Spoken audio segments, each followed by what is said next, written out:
Wow, springtime in Kodiak. Yesterday I was on top of the mountain in the morning. This evening down on the water.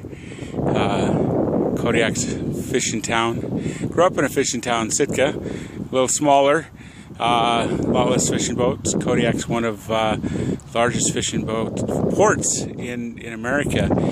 And I can't help but this springtime as I hear all these fishermen preparing their boats and preparing their nets and getting ready for this upcoming season of some fishermen 2,000 years ago who were preparing their nets on the Sea of Galilee. And Jesus came by and said, "Follow me and I will make you fishers of men." And they left their nets and they left their boats.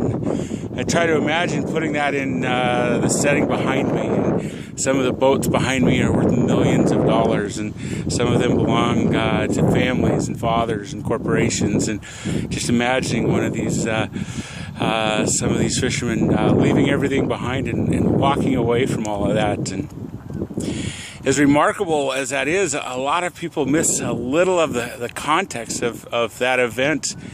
See, Peter and Andrew had met Jesus before.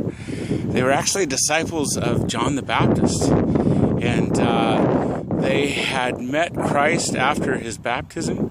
They saw the Holy Spirit come down. They saw the testimony of God the Father from heaven. They knew that Christ was the Messiah. And circumstances had them back on the Sea of Galilee, back at their nets, back with their father and their boats. And then came that day when their life was interrupted. And Jesus came by and said, "Follow me." And God works like that so often. He interrupts our life. He calls us to something. He called Abraham. He interrupted Abraham's life and asked him to commit to a life of faith. Saul, one of the most devout religious men who ever lived, he interrupted his life on the road to Damascus and took it in a different direction. And sometimes those interruptions are really small. That person who needs our time, or that circumstance that brings frustration. But those interruptions, those opportunities for God to intervene in our life, to come into our life and participate with us.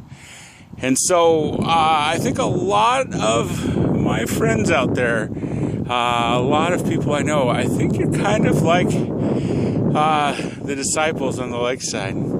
You know who Jesus is. You believe those things about him, but you haven't let Jesus yet interrupt your life.